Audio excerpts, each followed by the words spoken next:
ఇటు నిమజ్జనాలను ప్రశాంత వాతావరణంలో కొనసాగించేందుకు అన్ని ఏర్పాట్లు పూర్తి చేశారు అధికారులు. పోలీసులు పకడ్బందీగా వ్యవహరిస్తున్నారు. నిరంతరం కమాండ్ కంట్రోల్ సెంటర్ నుంచి ప్రతి మూమెంట్ను పసిగడుతున్నారు. ఎక్కడ అవాంఛనీయ ఘటనలు జరగకుండా భారీ బందోబస్తు ఏర్పాటు చేశారు. ఇటు ట్రాఫిక్ మళ్లింపులు కొనసాగుతున్నాయి. హుసేన్ సాగర్ ఎవరూ వ్యక్తిగత వాహనాల్లో రావద్దని, వచ్చి ఇబ్బందులు పడొద్దని పోలీసులు సూచిస్తున్నారు. ఇక మరింత సమాచారం అనిల్ అందిస్తారు. చెప్పండి అనిల్. భారీ గణనాథులు హుస్సేన్ సాగర్ను తరలి వెళ్తున్నాయి. సో అందులో ఆపరేషన్ సింధూర్కు సంబంధించినటువంటి గణనాథునితో ఈ శోభాయాత్రలు ప్రారంభమయ్యాయి. సో ప్రజెంట్ మనం చూడొచ్చు ఈ యొక్క భారీ గణనాథుడు పూర్తిగా కూడా ఆపరేషన్ సింధూర్లో భాగంగా ఉన్నటువంటి ఒక ఆకారంలో పూర్తిగా కూడా ఒక భద్రతా దళాల మధ్య ఈ యొక్క భారీ గణనాథుడు ఆపరేషన్ సింధూర్ అనే ఒక మండపంతో ఈ ఓల్డ్ సిటీలో ఏర్పాటు చేసినటువంటి మండపంలో నుండి భారీ గణనాథుడు బయలుదేరాడు. సో కాసేపటి క్రితమేడు ఖైరతాబాద్ గణనాథుడు నిమజ్జనం తర్వాత ఆపరేషన్ సింధూర్కి సంబంధించినటువంటి గణనాథుడు మొట్టమొదటిసారిగా ఈ చార్మినార్ పరిసర ప్రాంతాల నుంచి బయలుదేరుతున్నాడు. మొదటిసారిగా మనం చూడొచ్చు ఆపరేషన్ సింధూర్కి సంబంధించినటువంటి విజువల్స్ మనకి పూర్తిగా కూడా కళ్ళకు కట్టేలా ఇక్కడ ఏర్పాటు చేశారు. సో ఇదే మొదటి వినాయకుడు, ఈ మొదటి వినాయకుడు హుస్సేన్ సాగర్ జరుగుతుంది. అయితే మాజీ సైనికులని వీరు ఈ మండపం ముందు పెట్టి ముందుకి తీసుకెళ్తున్నటువంటి విజువల్స్ చూడొచ్చు.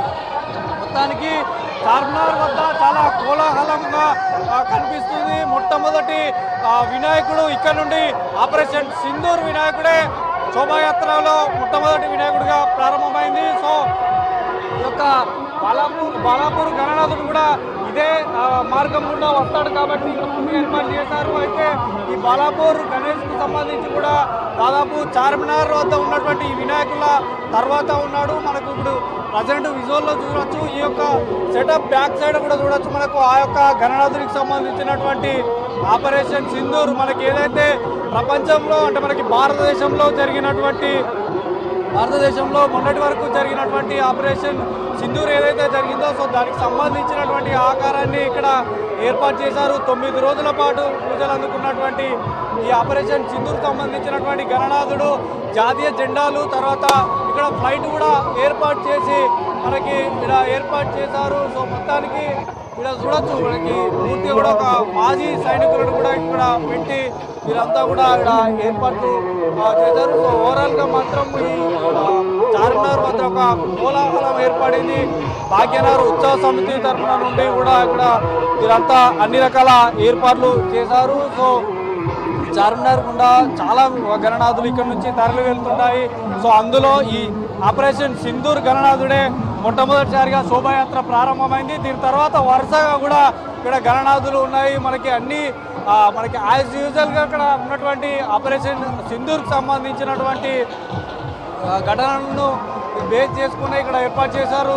ప్రత్యేకంగా ఒక ట్రాక్ కూడా ఏర్పాటు చేశారు. సో ఇదే భాగ్యనగర్కి సంబంధించినటువంటి ఉత్సవ సమితి వారు ఏదో బేలా చందూలాల్కి సంబంధించినటువంటి ఉత్సవ సమితికి సంబంధించినటువంటి ఈ గణనాథుడు ఇదే గణనాథుడు అంతా ఆపరేషన్ సింధూర్ సెటప్లో తీసుకెళ్తున్నారు. భారీ గణనాథుని తర్వాత ఇక పూర్తిగా కూడా కిలోమీటర్ల మేర కూడా ఈ చార్మినార్ వద్ద ఈ మొత్తం కూడా ఈ ఏదైతే ఈ శోభాయాత్రలో పాల్గొంటున్నారు. ఓవరాల్గా మాత్రం ఇక భారతదేశంలో జరిగినటువంటి ఏదైతే ఆపరేషన్ సింధూర్కి సంబంధించి ఒక ఆకర్షణ నిలిచింది. నగర వ్యాప్తంగా కాకుండా ఇతర జిల్లాల నుంచి కూడా వచ్చి ఈ యొక్క ఆపరేషన్ సింధూర్కి సంబంధించినటువంటి సెటప్ను కూడా భక్తులంతా చూసి ఎంజాయ్ చేశారు. సో ప్రజెంట్ చార్మినార్ వద్ద నుండి ఆపరేషన్ సింధూర్ గణేష్కు సంబంధించి మాత్రం శోభాయాత్రకు బయలుదేరినటువంటి పరిస్థితి ఉంది. గౌరవ స్టూడియో.